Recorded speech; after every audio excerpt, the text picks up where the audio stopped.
Hello and welcome to episode 5 of Gupshop. We're your hosts. I'm Alex. And I'm Suhur. And in this podcast, we cover my journey as a former Catholic into marrying a Muslim man. We cover themes such as relationships, family, and culture as we discuss the joys and challenges of being in a mixed race relationship. Last episode, we left off talking about our move-in and what it's been like living with in-laws.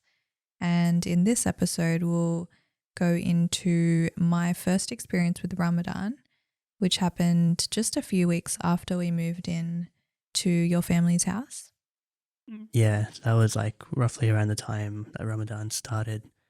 And that was like your first introduction. I mean, you kind of got thrown into it pretty much immediately, like in terms of a religious perspective, like you converted and then almost within the same month you had Ramadan. So that would have been interesting. And it was pretty full on. Like Ramadan, for those of you that don't know, is 30 days where Muslims fast. So we fast from dawn till dusk, and then we eat in between those times. So that was your kind of first experience with it, and we both kind of did it together. But what was that like for you? Because obviously there's a lot of different elements that come into play with Ramadan. Like it's pretty full on, and if you haven't done that before, it can be quite challenging as well. But yeah, what was that like for you?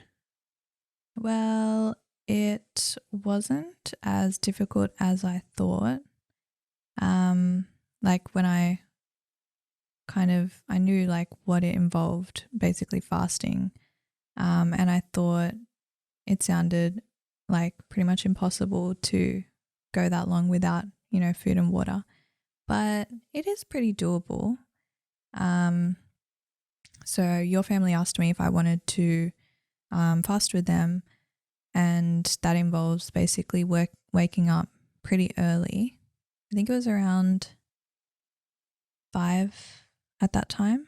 A bit earlier, sunset, so like 4:30. the time kind of moves forward every day, but Yeah. I think it was just around 4:30 that we were waking up, just before sunrise. Yeah. So it was around 4:30 that we woke up to have breakfast every day. And that was probably the worst part, waking up that early, because it really throws your like routine and schedule out of whack a little bit, and you just get really tired during the day. So I'd say, yeah, that was the a worst bit of a part. challenge. Well, that wasn't the worst part. Waking up early, yeah, that was hard. I think the worst part for me was not drinking water. Like that's just unnatural almost, like to not be able to drink water. So that was, yeah, a lot harder than not eating. I feel like that's pretty possible. Yeah. Yeah, well, with fasting, again, for those of you that don't know, you can't have liquids or solids. So it's like nothing at all. And it's a pretty big jump if you've never fasted, especially for that long before.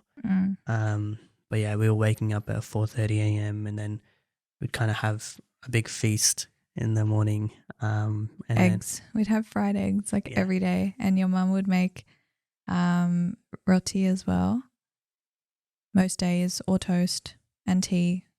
And basically your mum cooked all the meals for the whole family during this whole month. So it must have been a lot for her. It's always the case anyway. Yeah, that's true. It's always the one that's cooking for the whole family. That's true.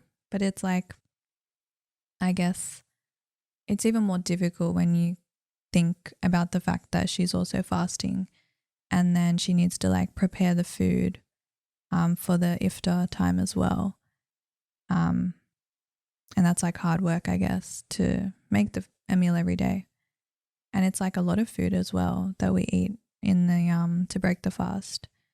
It's usually like all this, it's like a whole table of food, like snacky sort of foods, like samosas and fried things, and sometimes fruit salad, and sometimes that's like every iftar. Pretty much every day, yeah.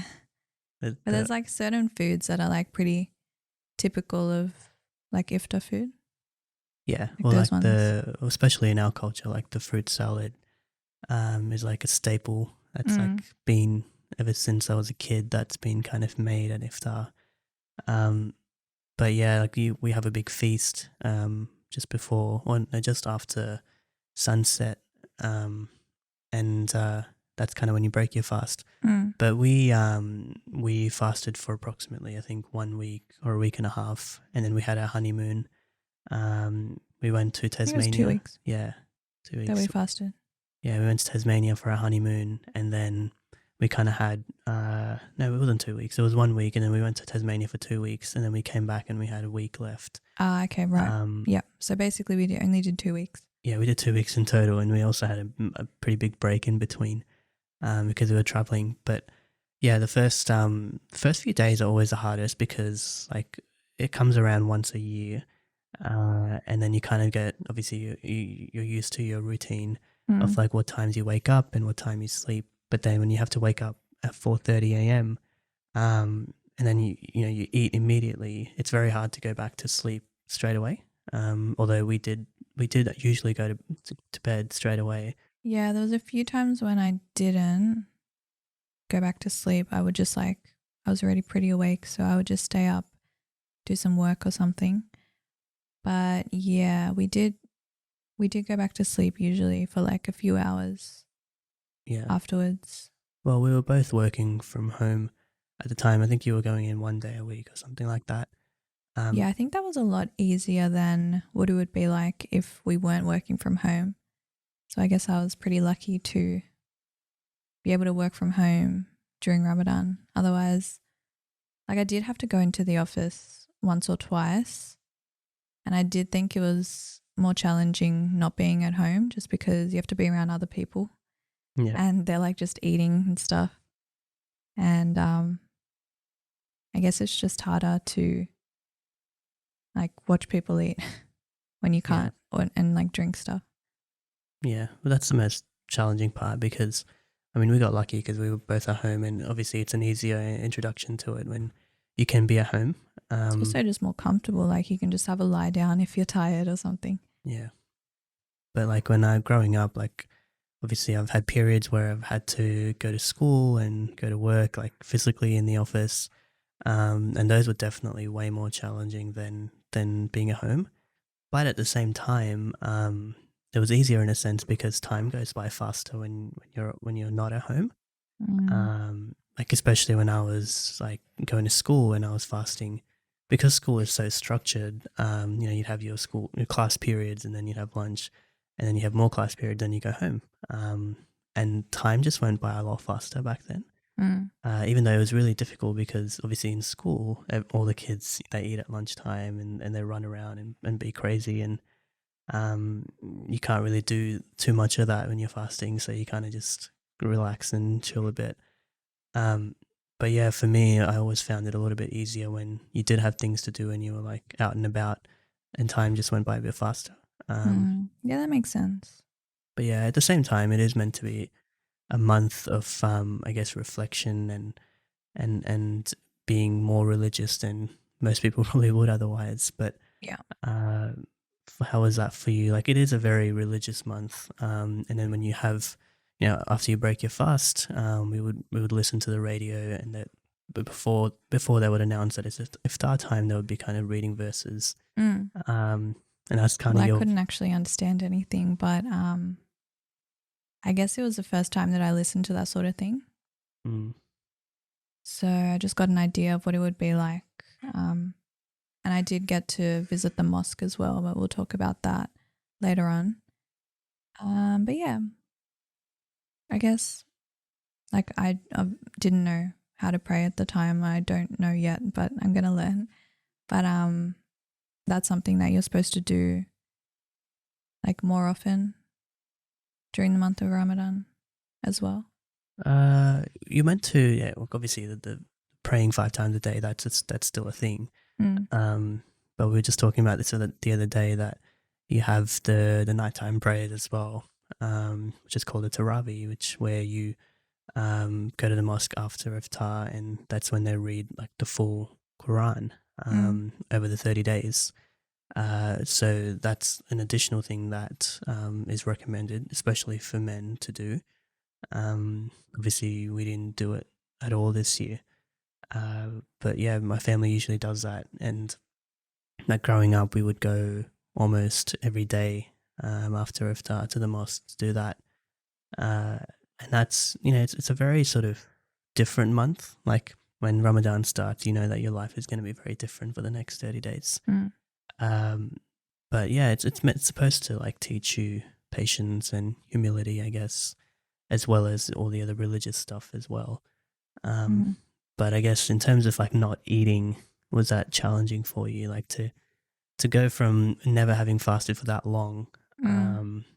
to go from like and to go to not eating the whole day, not drinking. Mm. Um, what was that Yeah, like? I didn't think it was as hard as people make it sound, just because um usually I don't eat um breakfast, or like I don't eat until later in the day anyway. So that didn't really affect me too much. I would get hungry in like the late afternoon, but yeah, I wasn't like hungry the whole time. But also because we would have the breakfast at like 4:30, and that was like pretty filling. So you don't feel hungry until later on anyway. It's more just like the water, and like trying to drink as much water as you can, and then like brushing your teeth as well before going back to sleep, because you can't do it later. Like I didn't know about that being a thing. But Well, you yeah. can't put anything in your mouth, like in terms of like flavors and stuff. Yeah. Um, but yeah, that's interesting with the water. I remember when I was a kid, I was like obsessed with water. I don't know why. I just had this obsession that like I felt like I was gonna be dehydrated if I didn't drink. And this was like even outside of Ramadan, I was obsessed with water. And I would always have like this big glass of water next to me before I slept. I would always fill it up and just keep it next to me, even though I'm pretty sure I never drank out of it. And it was just always there. I was like paranoid I would not have water at some point. Um, but during Ramadan, like that was it was almost like OCD. Like I had to just keep drinking until the time was up. So I would drink Mm. like literally, I would drink like 3 to 6 glasses of water just in one sitting. Like I would just keep drinking until the time was up. Uh, and then I wouldn't be able to sleep after because I would keep needing to go to the bathroom like every 10 minutes. Mm. Um, but that was like for me, I was always felt like I needed to drink water above even eating anything. But that's still the case. Like even though you have breakfast in the morning, for me it doesn't matter how much I eat. Like as soon as I wake up, it's like my body's reset and I'm just Mm. hungry again. Like I want breakfast. Really? So when we used to Even like though we ate like a few hours before yeah, that. like when we used to get up to eat and then we would sleep again and would get up again, like say 9 or 10 a.m. I would just feel it's not so much hunger. You kind of feel more tired because you ate and then you slept. It's a bit unnatural to like to sleep immediately after eating. Mm. But yeah, like you'd kind of feel a little bit sick, but then I would almost immediately feel hungry as well. Mm. But then that kind of like feeling kind of disappears after a few hours, and then you kind of just feel thirsty, really. Yeah. Um, but I guess the point is that you're not really meant to focus on how hungry you are and how much you want to eat. It's more about focusing on the religious elements of it. And I mean, I don't understand fully exactly what they are. I'm not as informed, but um, yeah, the focus isn't so much on like constantly thinking about how hungry you are. Uh, but I Isn't it think, meant to make you think about like the less fortunate people as well? well, that's one of the things is people that don't have access to food and water, and they actually do. Like it's a reality. Like a lot of poor people do go through long periods before they can eat and drink, and Mm. that's definitely like perspective when you do fast. Mm. Um, and obviously patience. It's a big one Mm-hmm. because there's food all around us, and there's liquids all around us, but we can't drink it, and that's patience and self control. Mm-hmm. So there's many elements that come into play, but I guess for us, or especially for you, having just converted and then you kind of just got thrown into it, Mm. um, and I think the honeymoon in between that we had kind of broke it up nicely for you because like it would have been a lot more challenging if you Yeah, had to do that for definitely. 4 weeks. Well, next year That's going to be us Yeah. the whole month.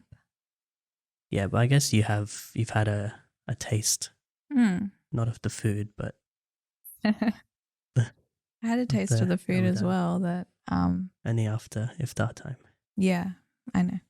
But like, is there any particular food that we were only eating that month? What do you mean? Like I'm trying to think of if there was any food that is like specific to Ramadan. Like dates. Like dates Oh is like yeah, very dates. But you can have that traditional. anytime as well. You can, but it's very traditional to Yeah, eat to that. You break your fast your with it. fast with a date. Mm. Yeah, or according to my dad, just have it when you first eat breakfast as well, because they provide energy throughout the day, and Mm. you should stock up on those. Really? Yeah, well, But just that's one?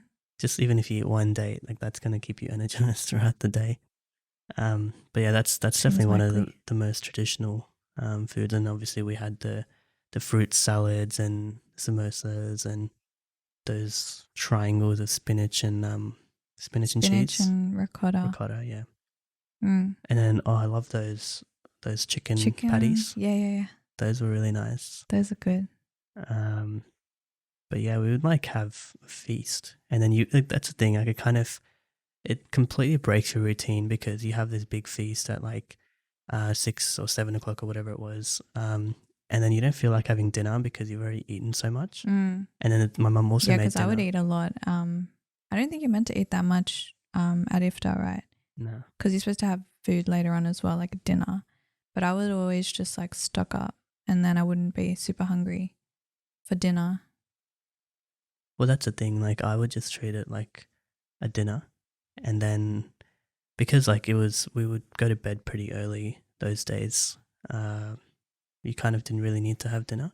Yeah. But in terms of getting your nutrients in and stuff, like you probably should have had dinner over those snack type foods.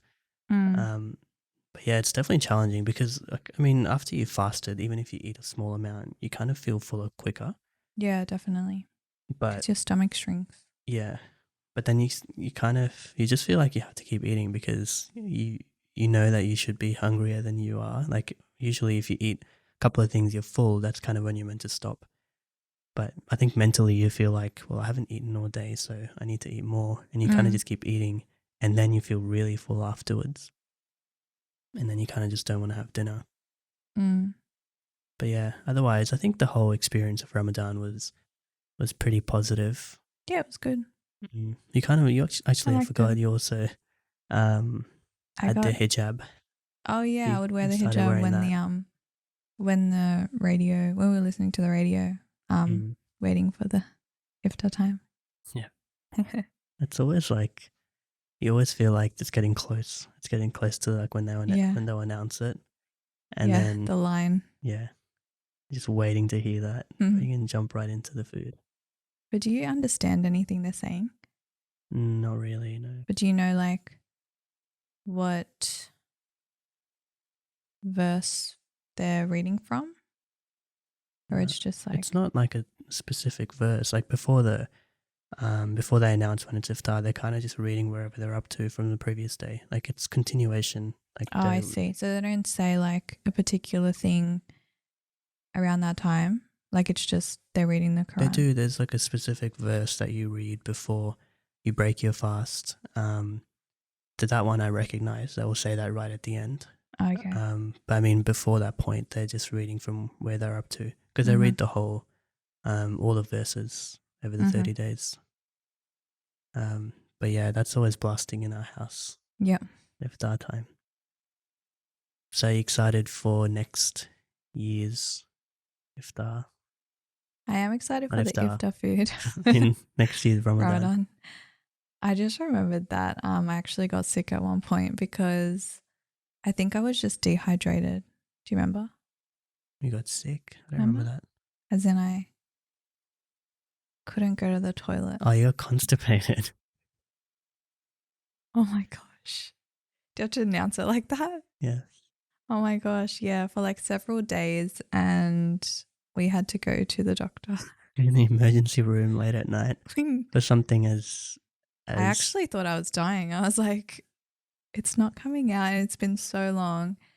And I was trying so hard It's a bit But anyway, TMI. I'm sorry, but that's what I had to go through. And I think that was just a consequence of, maybe not drinking enough water, like during the hours when you can drink water. Mm. Now I know. Isn't it funny though? Every time you go to the doctors, something like constipation, they pretty much never have any other solution apart from recommending a bunch of things to buy. And Yeah, then I thought that it was more serious than constipation, though. That's the only reason we went, because I actually thought that I might die. And then you were just constipation. like, oh, you're being dramatic, but like, you don't Isn't that understand. exactly You what don't the understand. That's exactly what the doctor told you, isn't it? They were like, go buy some Metamucil. Yeah, they were like prune juice. But anyway, The prune juice worked. yeah, it did. But anyway, yeah, that was the worst part. Now that I think about it, that was worse than getting up early and all that. Like, For me, like if I had to say, the worst part has always been waking up and then sleeping and then waking up again. Like that throws me off more than anything else, because like back when I did go to school and when I did go to work and I had to get up at a specific time, I remember the feeling of like forcing yourself firstly to sleep again and then to force yourself to get up again within like 2 to 3 hours. It was just, that was the worst part for me. I just felt so tired. And most cases it was actually easier just staying up. And I think that is what's recommended, is just like you stay up afterwards and then you just go to bed early at night. That would probably be more natural. But I think we're just so used to waking up like later, like we're not morning people at all. We're also used to sleeping late. Yeah. So it's kind of hard to start sleeping early and getting up early and changing your, clock, your body clock. Yeah. But yeah, I think that's pretty much all we have for this episode. We wanted to talk to you guys about your first, or Alex's first Ramadan in this year. Kind of like a teaser for what's coming next year for the full Ramadan. Yeah. And then in the next episode, we're going to talk about Eid. And that was also your first introduction to Eid. And that was a lot of fun. Yeah. Very cultural. So we'll delve into that in the next episode.